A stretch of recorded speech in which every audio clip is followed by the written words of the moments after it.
Hello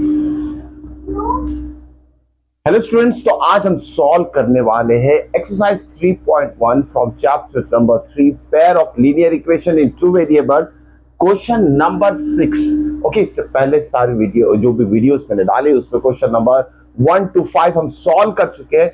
this question is very very important, ध्यान में रखिएगा। इसका जो कॉन्सेप्ट है, इसके पीछे का जो कॉन्सेप्ट है, आप बच्चों को भूलना नहीं है, अच्छी तरीके से समझना है इस क्वेश्चन को, क्योंकि इससे रिलेटेड जो भी क्वेश्चंस पूछे जाते हैं, तो इसीलिए ये कॉन्सेप्ट बहुत इंपॉर्टेंट है। ओके, तो चलिए शुरुआत करते हैं क्वेश्चन नंबर 6 से। देखते हैं क्या दिया है इसमें। गिवन द लीनियर इक्वेशन, एक लीनियर इक्वेशन दिया है 2x plus 3y minus 8 equal to 0। Right another linear equation, इससे रिलेटेड एक और लीनियर इक्वेशन हमें लिखना है इन टू वेरिएबल, जो कि पेयर सो फॉर्म, इसके साथ एक और इक्वेशन लिखना है जिससे कि पेयर बन जाएगा ये एक, और जो आप लिख रहे हो वो दोनों मिला के pair of linear equation in two variable बन जाएंगे। Okay, pair so form is, okay, और ये दो पेयर जो बनेंगे उस पेयर को हमें क्या करना है, ऐसा पेयर बनाना है इस इक्वेशन के साथ कि जो दूसरा इक्वेशन आप लिखोगे ना, उसका और इसका जो सॉल्यूशन रहेगा, या तो जो दो लाइन रिप्रेजेंट करेगी वो दोनों लाइन क्या होना चाहिए, नंबर 1 इंटरसेक्टिंग लाइन होना चाहिए। जैसे कि गिवन इक्वेशन ऑफ लाइन है और आपको और एक इक्वेशन ऑफ लाइन खुद लिखना है, जो आप लिखोगे वो और ये जो गिवन है दोनों इंटरसेक्टिंग लाइन होना चाहिए। This is the first part of this question. Second part में हमें क्या चाहिए, जो आप इक्वेशन फॉर्म करोगे अनदर इक्वेशन, वो जो इक्वेशन ऑफ लाइन रहेगी और ये गिवन इक्वेशन ऑफ लाइन है, both lines are parallel, parallel चाहिए, और तीसरा कोइंसिडेंट लाइन चाहिए। चलिए वन बाय वन हम इक्वेशन फॉर्म करते हैं। किस तरीके से फॉर्म होंगे ध्यान में रखिएगा। It's so easy to form such type of pair of equations. ठीक है, तो फर्स्ट हम लिख लेते हैं गिवन इक्वेशन क्या है, तो ध्यान में रखिएगा। गिवन इक्वेशन को हम लिख रहे हैं 2x plus 3y minus 8 equal to 0, ये गिवन इक्वेशन है। राइट, अब इसमें हम फर्स्ट पार्ट की बात करते हैं, इस वाले जिसमें कि इंटरसेक्टिंग लाइन होना चाहिए। This is the given line. Okay, given line हम बोलेंगे represented by the equation in two variable. कोई भी इक्वेशन इन टू वेरिएबल एक लाइन रिप्रेजेंट करता है। अब हम लिखेंगे, क्या लिखेंगे हम, कि ऐसा इक्वेशन जो कि इसके साथ इंटरसेक्ट करेगा, मतलब दोनों लाइन इंटरसेक्ट करेगी। अब हम थोड़ा रिकॉल कर लेते हैं, when two lines are intersect उसके लिए कंडीशन क्या रहती है, उस कंडीशन का यूज करके ही हम इक्वेशन फॉर्म करेंगे।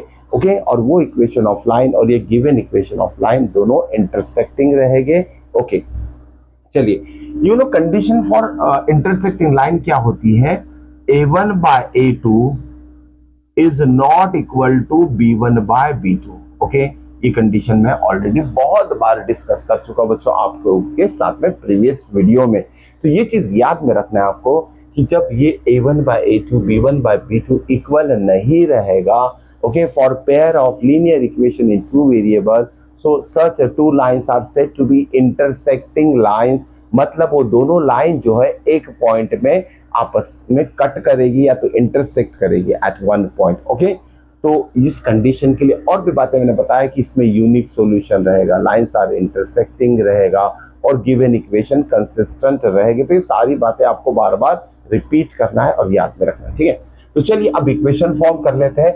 यहाँ देखिए जो गिवन इक्वेशन है, इसमें ये जो 2 रहेगा वो रहेगा a1, ये प्लस 3 रहेगा वो रहेगा b1। ठीक है, अब हमें क्या चाहिए, एक ऐसा इक्वेशन फॉर्म करना है जिसमें कि ये कंडीशन सेटिस्फाई हो। देखिए कितना आसान है। ओके, तो देखिए हम क्या लिखते हैं, जैसे a2 और b2 हमारा अलग होना चाहिए, जहां a1 b1 क्या है 2 3 है, यह अलग होना चाहिए। देखिए सिंपल, मैं x plus y minus 8 equal to 0, इस माइनस 8 को हम चेंज नहीं भी किया तो चलता है, यहाँ x plus y minus 8 equal to 0 ये इक्वेशन लिख लिया मैंने। ओके, इस इक्वेशन में क्या नजर आ रहा है मुझे, यहाँ जो a2 b2 है दोनों क्या है 1 1 है, a2 is equal to 1, b2 is equal to 1, और यहाँ जो a1 a2 है, सॉरी a1 b1 है, उसकी वैल्यू लिख लेते हैं, a1 इज इक्वल टू 2 और b1 इज इक्वल टू 8 और C1 जो है -8 है। तो इसे हमने लिख लिया है। अब कंपेयर करते हैं। देखिए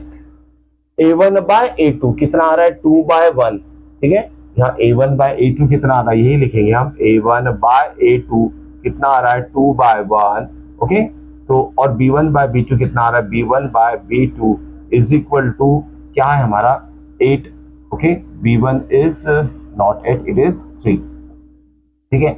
B1 इज 3, ये 3 है, 3/1, ठीक है। तो यहाँ हमें नजर आ रहा है A1/A2 B1/B2 सेम नहीं है, ओके।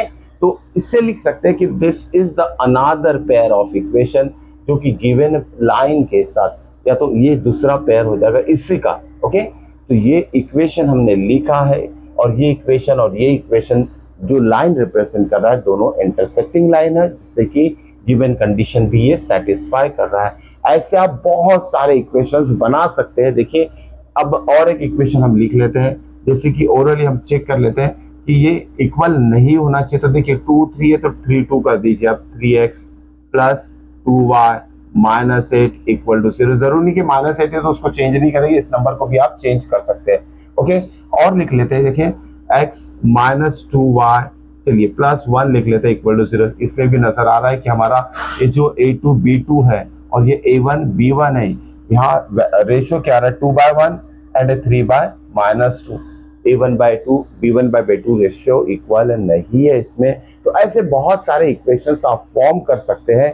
तो जो इक्वेशंस आप फॉर्म करोगे, यहाँ एक ही इक्वेशन फॉर्म करने के लिए बोला था, तो हमने 2-3 इक्वेशन फॉर्म करके बताया। और ये जो पेयर ऑफ इक्वेशन फॉर्म हो रहे हैं इसके साथ कोई भी पेयर, ये दोनों पेयर बोलिए, ये दोनों पेयर बोलिए, या तो ये और ये बोलिए, है दोनों इंटरसेक्टिंग लाइंस ही रिप्रेजेंट करेंगे, ओके। सिर्फ आपको करना क्या है, ये दोनों नंबर को आपको चेंज करना है, ओके। चेंज करते जाइए।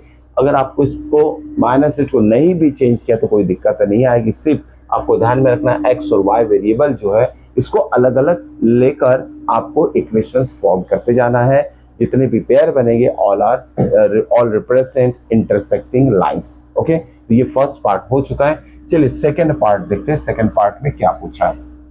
नाउ पार्ट नंबर 2, जिसमें कि हमें क्या चेक करना है या तो कौन सा इक्वेशन फॉर्म करना है, या हमें parallel lines are parallel, okay.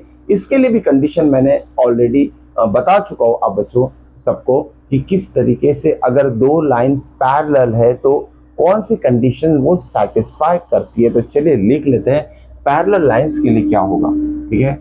ये जो गिवन इक्वेशन है पहले से लिख लेते हैं। 2x plus 3y minus 8 equal to 0।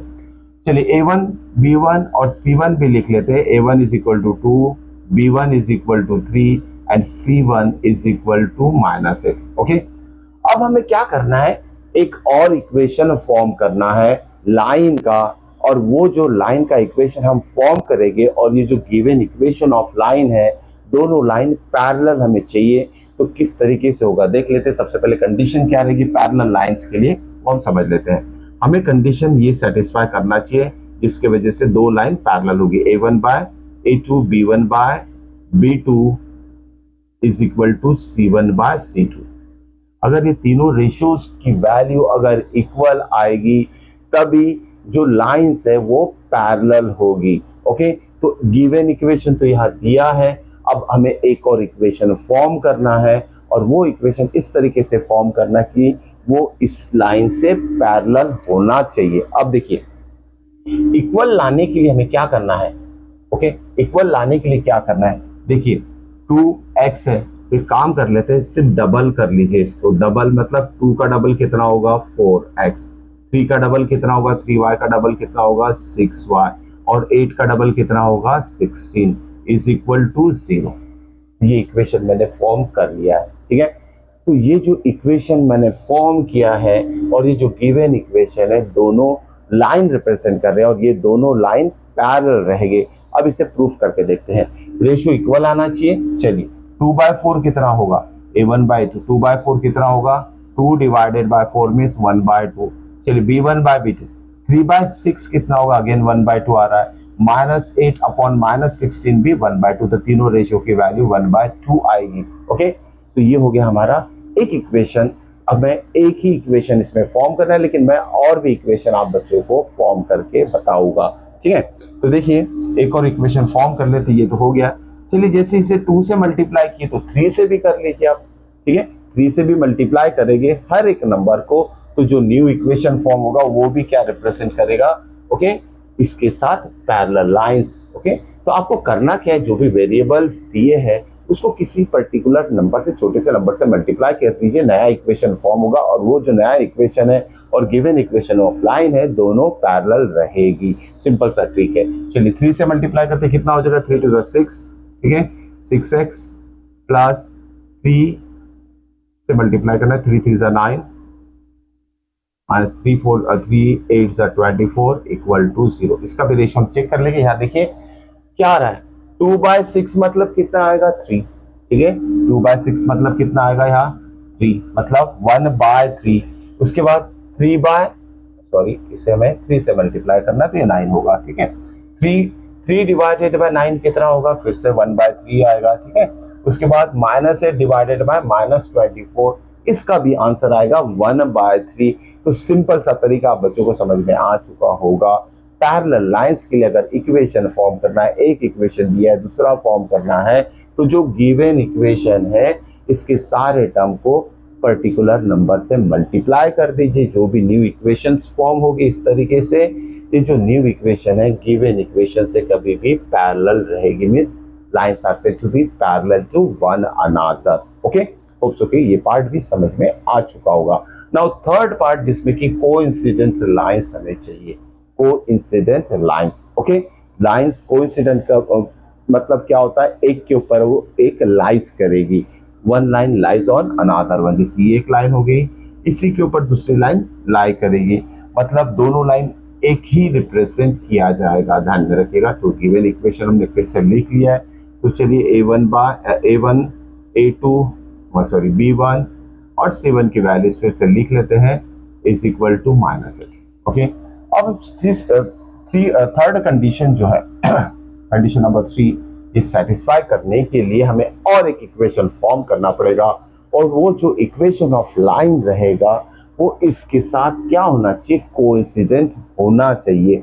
अब कोइंसिडेंट के लिए भी हमारे पास कंडीशन है, when two lines are coincident, मतलब एक के ऊपर एक लाइज करती है, तो उसके लिए कंडीशन क्या होती है, लिख लेते हैं। चलिए कंडीशन रहेगी A1 by A2 is equal to B1 by B2 is not equal to C1 by C2। ठीक है, यहां देखिए हमें not equal to C1 by C2 मतलब ये कांस्टेंट के ऊपर ध्यान देना है।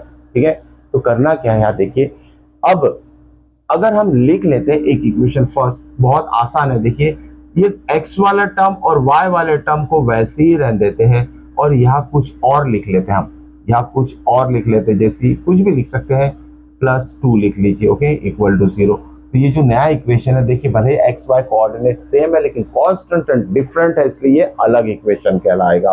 ओके, तो यहाँ हमें A1 बाय A2 मतलब 2/2 की वैल्यू कितनी आ रही है, हमारी A1 बाय A2 की वैल्यू कितनी आ रही है, 2/2 में 1 आ रही है, या तो 1/1। यहाँ 3/3 आ रही है, मतलब अगेन 1, मतलब ये दोनों रेशियो इक्वल है, लेकिन -8/2 मतलब -4, इसका आंसर -4 आ रहा है। ओके, तो ये दोनों इक्वल है और ये इक्वल नहीं है, इसलिए ये जो लाइन फॉर्म हमने किया है ये इस गिवन लाइन के साथ क्या रहेगी, कोइंसिडेंट रहेगी। ओके, एक के ऊपर एक दोनों लाइन लाइस करेगी। चलिए एक और इक्वेशन मैं बता देता हूँ बच्चों को, जैसे कि प्रीवियस पार्ट में मैंने बताया था कि इसको मल्टीप्लाई कर दीजिए, सिर्फ 2 को मल्टीप्लाई करना है आपको। जैसे 2 से मल्टीप्लाई करेंगे तो ये हो जाएगा 4x। ओके, ये कितना हो जाएगा 6y, लेकिन ये टर्म जो है चेंज होना चाहिए। ठीक है, ये टर्म चेंज होना चाहिए, तो यहाँ लिख लेते हैं -3 लिख लेते हैं इक्वल टू 0। ऐसा टर्म यहाँ सिलेक्ट करना है जो कि इन दोनों का आंसर तो सेम आना चाहिए रेशियोज के फॉर्म में, लेकिन ये थर्ड C1 बाय C2 जो फॉर्म होगा उसकी वैल्यू अलग आना चाहिए। ठीक है, यहाँ फिर से अगर चेक करेंगे हम 2/4 कितना होगा 1/2। ठीक है, इसका आंसर 1/2 आ गया। 3/6 कितना होगा 1/2, दोनों का 1/2, लेकिन -8/3 मतलब 8/3 आएगा, which is not equal. Okay, C1 by C2 जो है इस दोनों के साथ इक्वल नहीं रहेगा। आप लिखकर भी देख सकते हैं। चलिए इस इक्वेशन को और इस इक्वेशन को हम कंपेयर कर रहे हैं और ये कंडीशन सेटिस्फाई कर रहे हैं। चलिए a1/a2 कितना आएगा, a1/a2 इज इक्वल टू कितना है 2/4, लिख लेते हैं 2/4 कितना आएगा 1/2, इसका आंसर आ जाएगा। सेकेंड b1/b2 कितना होगा 3/6, 3/6 इसका भी आंसर आएगा 1/2, ठीक है। और थर्ड पार्ट जो है c1/c2 उसका आंसर चेक कर लेते क्या आएगा, -8/-3 मतलब -8/-3, तो माइनस माइनस कैंसिल हो जाएगा 8/3। तो दिख रहा है ये दोनों इक्वल है और ये इक्वल नहीं है। तो ऐसे कितने भी आप नंबर ऑफ इक्वेशन बना सकते हैं जो भी कंडीशंस हमें सेटिस्फाई करना है। ओके, इससे रिलेटेड क्वेश्चंस भी एग्जाम में पूछे जाते हैं। वो क्वेश्चंस में शॉर्ट के फॉर्म में या तो वीडियोस के फॉर्म में आप बच्चों को जरूर बताऊंगा। और बच्चों याद में रखिएगा टिल द बोर्ड एग्जामिनेशन में आप सभी बच्चों के साथ में हूँ। सारे इंपॉर्टेंट क्वेश्चंस में A to Z आप बच्चों को सॉल्व करके बताने वाला हूँ। बहुत इंपॉर्टेंट टिप्स बीच बीच में दिया करूंगा। ओके, तो आप मुझसे जुड़े रहने के लिए मेरे चैनल को सब्सक्राइब करना मत भूलिएगा ताकि इंपॉर्टेंट वीडियोस जो है आप बच्चों के मिस ना हो जाए। चलिए मिलते हैं नेक्स्ट वीडियो में नेक्स्ट क्वेश्चन के साथ। Till then good bye.